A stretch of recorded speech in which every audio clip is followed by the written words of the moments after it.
Well, you often hear that it's accompanied with that as well. You must assimilate. I shouldn't put out a magazine that's in 2 languages. Why can't you speak English? Why are my videos subtitled in Arabic? Why is my caption both in English and Arabic? People get frustrated by this. But to me, it's like, I actually disavow the use of the term the melting pot. I actually don't like it. Why? Because in a melting pot, when you're talking about like a soup, everything looks the same. So the mayor of Dearborn, Michigan recently appeared on a podcast, and on said podcast, he decided that it was important to disavow the idea of a melting pot. He said he was absolutely against it, that the idea of assimilation is actually a bad thing, and he ended up using the leftist analogy of a salad where all the things are together, and he says they complement each other, but they are distinctly separate from one another. And I am not surprised at all whatsoever by the fact that he decided to go down this road. However, what is also missed in this particular podcast are a number of ridiculous and absurd lies, including him trying to reframe what went down at that city council meeting where he told the resident that he was not welcome in the city of Dearborn because how dare he question the Islamic faith in a city where Muslims have become the majority. And this is what we're going to talk about today: the refusal to assimilate, the attacks on American values, and of course, this Michigan mayor, the mayor of Dearborn, playing victim all the way through. But before we get into that, I want to thank everybody who supports this channel via actualjusticewarrior.com/join. Give me the money. Give me the money. Okay? You know, I was listening to a podcast with Zohran, and one thing he said that people aren't afraid that it's not going to work. They're actually afraid that it will work. Correct. And when you have... It was a great podcast episode. It was.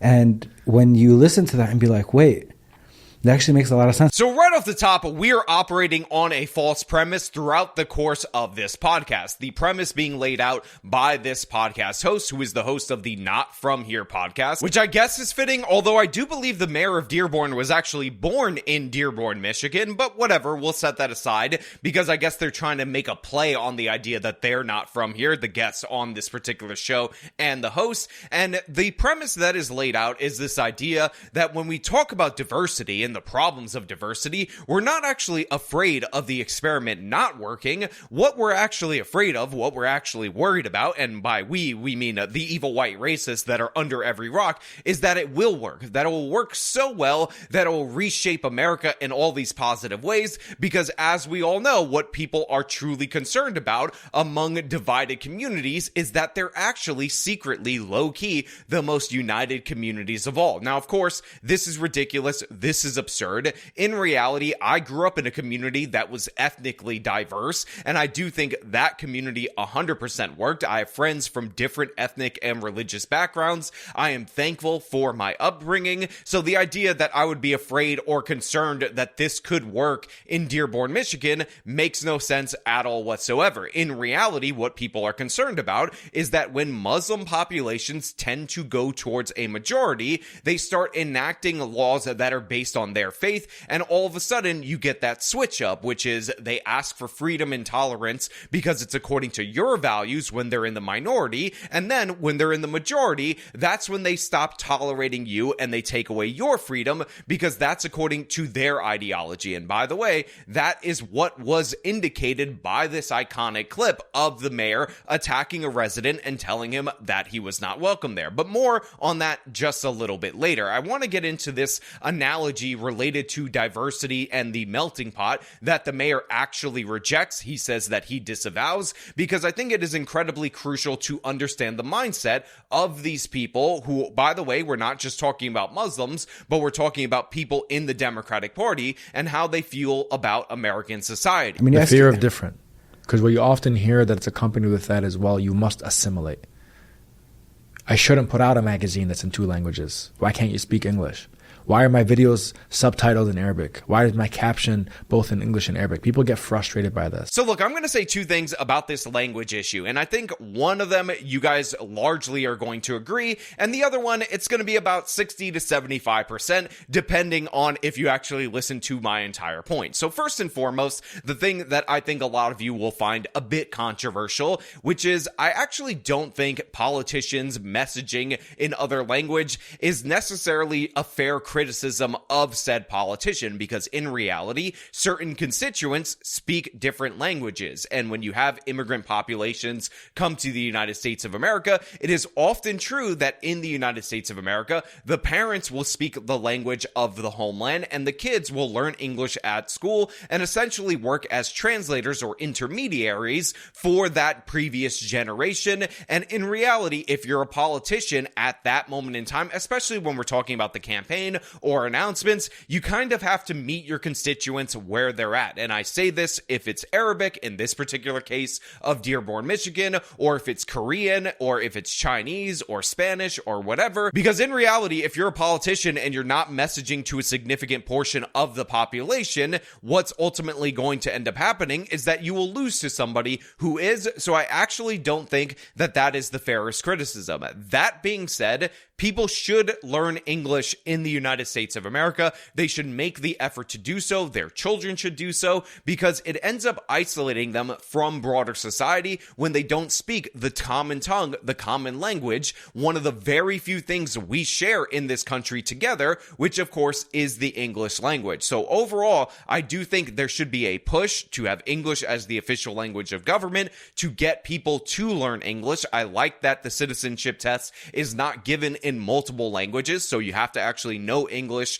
in order to become a United States citizen. I think that's good. I think that's smart. I think that's intelligent, because we do need something that commonly binds us, but I don't think that politicians that have to deal with the practical realities of decades of national immigration policy, that it's actually on them in order to uphold this standard and lose ground to another politician who will not do so. So in this particular case, I do partially agree with the mayor of Dearborn, Michigan. However, overall, it is a good thing, and it is something that we should push for, that everybody should go for a common language, and we should push people, especially if they want to become citizens of this country, to learn said common language. Because again, that is the kind of thing that separates people, and it's an example of diversity not working, the thing that we're actually worried about, not this magical thinking where everybody's worried that will work so well that they'll be embarrassed by how well it will work. But the next thing I got to talk about is just insane. It's asinine. Let us get into this. But to me, it's like, I actually disavow the use of the term the melting pot. I actually don't like it. Why? Because in a melting pot, when you're talking about like a soup, everything looks the same. Right. We're the salad bowl. The lettuce is lettuce, the tomato is tomato, the cucumber is cucumber. And they all complement each other. Here in the city, we celebrate the unique cultures we have. We celebrate the unique faiths that we have. We celebrate the people that we have. We're not asking you to give up anything. It's as American, you are as American as anyone else, regardless of any of that. And I think that is what people fear. So first and foremost, I disavow this mayor's understanding of the melting pot analogy, and honestly, I think that this is borderline something that you should denaturalize somebody over, even though, again, he's actually born in Dearborn, Michigan, and therefore is a naturalized citizen. The melting pot in no way, shape, or form refers to soup. You do not throw all of the ingredients of a soup into a pot and then melt it into one glob of one individual ingredient. That is not how soup works. Have you ever cooked anything in your entire life, you absolute dumbass? The melting pot often refers to like melting metals. The idea is that you melt down all of the components and you forge something new, something that is unique, something that is stronger than before, something that is inseparable. How the hell did this guy bungle this analogy that badly? Again, this might be the cultural separation, the problems that we need to engage with, the diversity failing every way humanly possible, that this dumbass thinks that you melt soup together. Again, what the hell is wrong with you, you absolute idiot? Secondly, the salad analogy is designed specifically to keep us separated. Sure, we're all in one place, we're all together, you know, the lettuce is lettuce, the tomato is tomato, the cucumber is cucumber, but in reality, you could separate out the ingredients of a salad and no problem, because there is nothing combining them. In fact, the soup would be a better analogy because even though the ingredients are all together, definitely not melted down like this dumbass thinks, they actually end up combining in terms of flavors. So even if you were to take out some of the vegetables in the soup, if it was simmering long enough, they would be changed in terms of their flavor composition by the fact that they were once joined in this combined state. This is not true for a salad. Again, the lettuce that is in a salad could become the lettuce that is in a taco or a hamburger or a tomato or whatever. And you guys might think I'm going a little bit too crazy on this particular analogy, but the fact is, the reason the left uses the salad as the analogy is because they want to highlight the separation of American society, the fragmentation of American society, and this is against the common goal of, again, forging something new and something stronger. But again, it should not be surprising that the mayor is going with this particular analogy because he is somebody who is perfectly willing to kick people out of the salad bowl, telling them they're not welcome because they dareth question his Islamic faith. I'm not asking you to give up anything. It's as American, you are as American as anyone else, regardless of any of that. And I think that is what people fear. Exactly the opposite of what America's supposed to represent. Of this image that they have of America. I think Abdullah is a beautiful Muslim Arab name, but it's also a beautiful American name. And people might not be able to pronounce it right, but we'll get there. If you can say Daenerys Targaryen, you'll eventually be able to say Abdullah Hamid. So people fear what they do not know. And ignorance is a very radical thing. But we invite anybody to come ask a question rather than allowing that vacuum of knowledge on a particular submatter or people to be filled with hate. Again, this is not what people fear. And by the way, I just realized that the host of this looks like an Arabic Zach Galifianakis. Maybe I'm a little bit afraid of that, if I'm being perfectly honest. But yeah, you're not being asked to give up anything. You're being asked to take on parts of the American identity. Again, this guy just does not get it, but we should not be surprised by that because he lives in a city that is rife with controversy, a city where you see the Muslim call to prayer being blared at 5 a.m, where according to their own town hall meetings, they actually have to have the police go to the mosque and break their machines so they stop violating the noise ordinance, because in reality, what he wants is Islamic supremacy. Make no mistake about it, they have gotten to the point where they're the majority, and he is trying to make that point while trying to sound more liberal and more accepting than other people with this public face. But we got a peek behind the curtain in that town hall meeting, which, by the way, we have to go over that exchange because I think it's absolutely crucial, because they talk about it in this podcast and the mayor lies about it. This one, you kind of made the headline. Yeah. At the city council meeting. Yeah. That one's tricky, right? Because the clip, the way it was clipped in the way to show you in the worst way possible. Yeah. You know, and that's kind of, it's different than having a headline saying Dearborn is this, and then seeing a clip of video and chopping it up to make sure that it shows that Dearborn is this. Yeah. Right? All the media that I watched about that specific event, it was chopped up. None of them had you saying, well, you're the one that's filled with hatred. You're the one that does this. They completely eliminated that part. Of course. Yeah. So right off the top, I just want to point out that the podcast host, our Arabic Zach Galifianakis right here, is going to lie. He's going to make the case that the real issue with that clip from the city council meeting was the fact that it was cut out of context by people in the media. And one of the things that I want you guys to look out for whenever you're observing media, because this is a common trick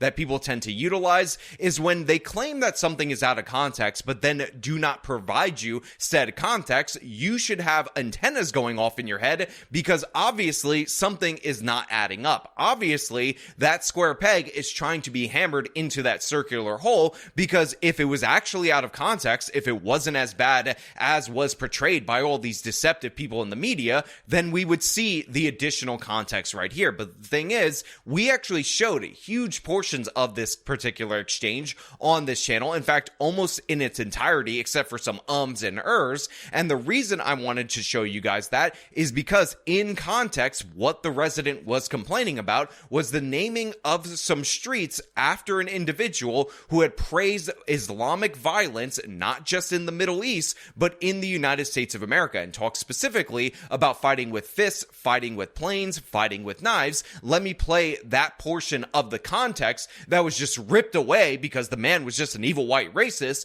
according to this lying podcast host. Sure. I mean, I'd love to discuss this. I just want to finish the quote because this is more.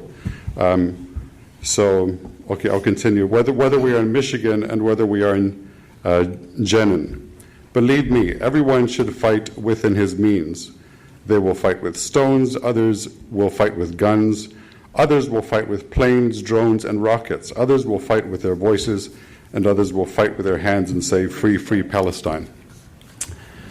So I just find it very concerning. Now, I think it is perfectly reasonable, perfectly acceptable for somebody to question the renaming or the naming of streets in their area, especially if that naming is in fact done in order to support a radical. One of the things that I found disgusting, again, in the full context, is that you had another representative on the city council telling the guy who's bringing up these quotes that he was not allowed to characterize what he thinks the quotes mean at the city council meeting, as if they have the authority to tell you what to say at a city council meeting. Well, this is I'm going to stop you because he's not a violent person, and you can interpret his words any way you want, but I will guarantee you he is not intending to incite violence anywhere in the world. Well, And he could defend himself if he were here, but Sure. We're not going to allow personal attacks in our community. Okay, well, I mean, I'm just reading his words here. That's fine, but you're interpreting his words after you read them.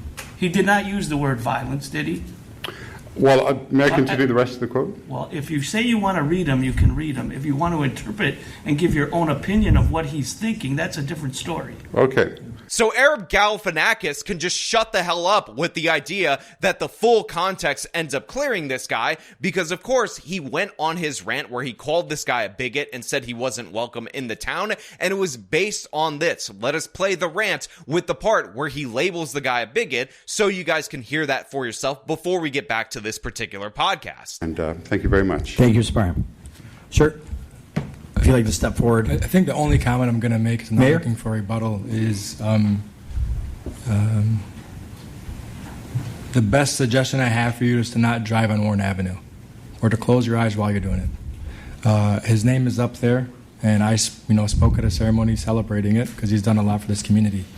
And I think it's quite hypocritical to know that you're approaching this podium when you yourself have videos on YouTube standing in front of my mosque saying the cruelest of things about Muslims, about the religion of Islam, because you are a bigot, and you are a racist, and you are an Islamophobe. And although you live here, I want you to know as mayor, you are not welcome here.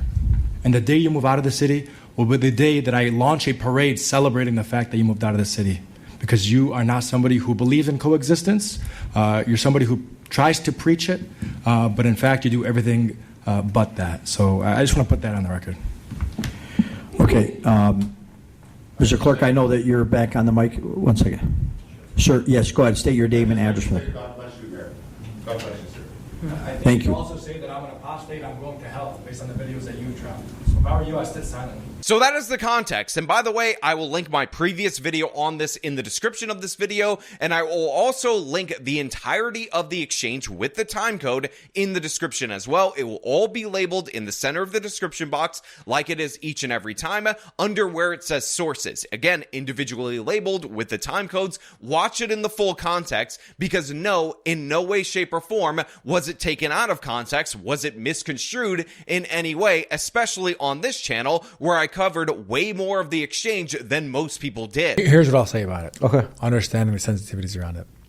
In that moment, I think what people saw and heard was me speaking out as a father who was not going to stand by and watch my daughters be vilified because of their faith. You did take your mayor hat off.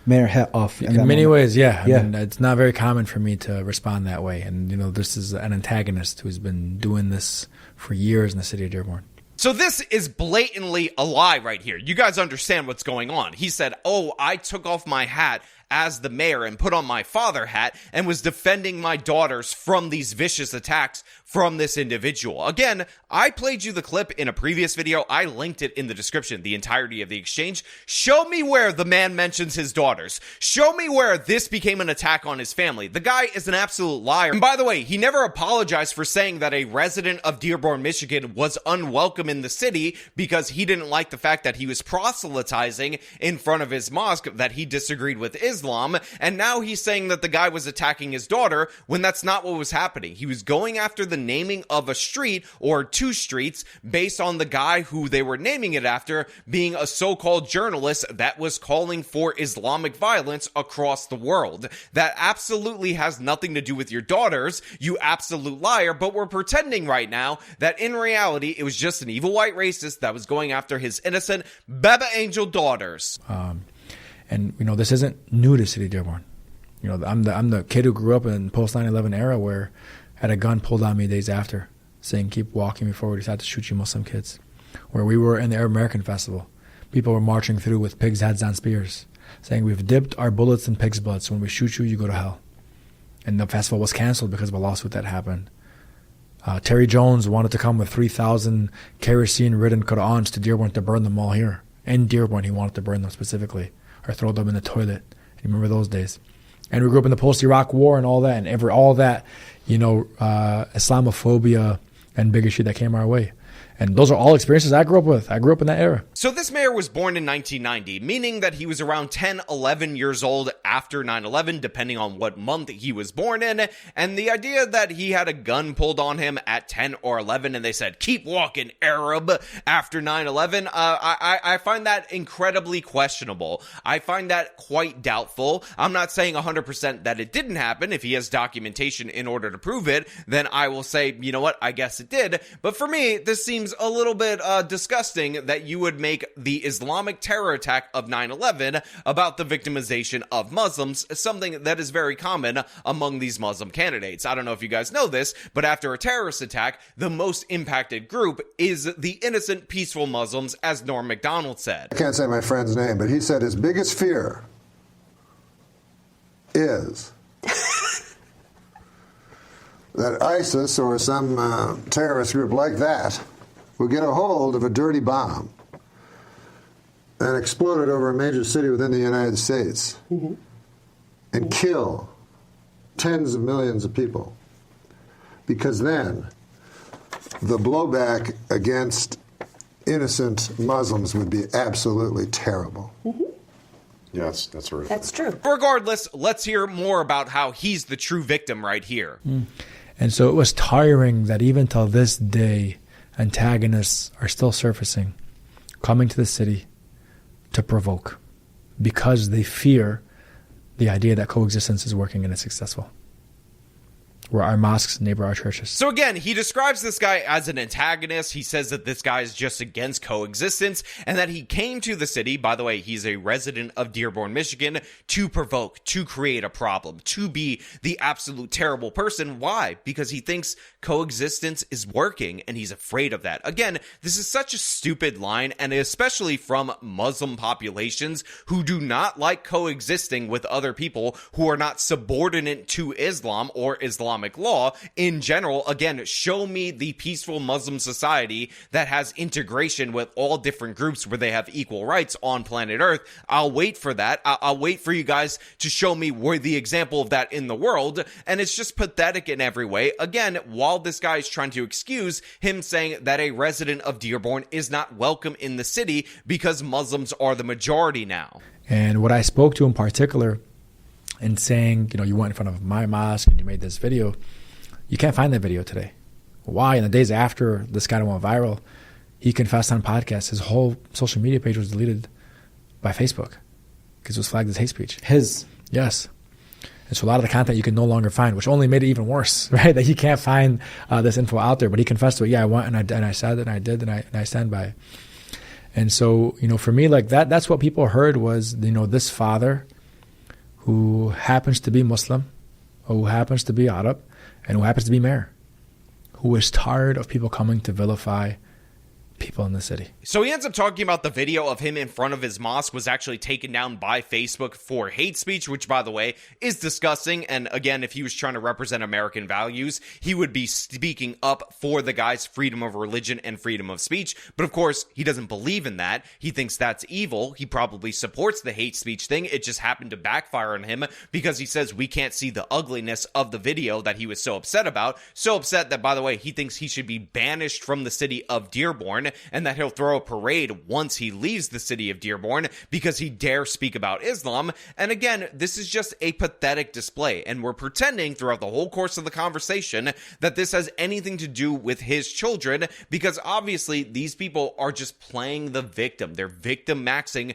to the extreme, and I find it to be objectively disgusting. Look, I've said it before and I'll say it again. The Muslim population of the United States of America is among the most chill, if not the most chill, Islamic populations in the entire world. I actually had quite a few Muslim friends growing up through my schooling, and these people were pretty much normal Americans in every regard. They might have disproportionately had more stricter parents, especially for the women, although I did slip by some of the parents a little bit in my youth. I'm not saying anything. I'm just saying, but in reality, we are blessed that our Muslim population acts the way that they do in the United States of America. That being said, you might be able to attribute that to them being like 1.2% of the American population at this moment in time. Obviously, as they've gotten to greater numbers in different European nations, we have seen a lot more problems emerge, famously in the UK and of course in France and whatnot. So yeah, you don't want to have Muslims ruling over you because that is proven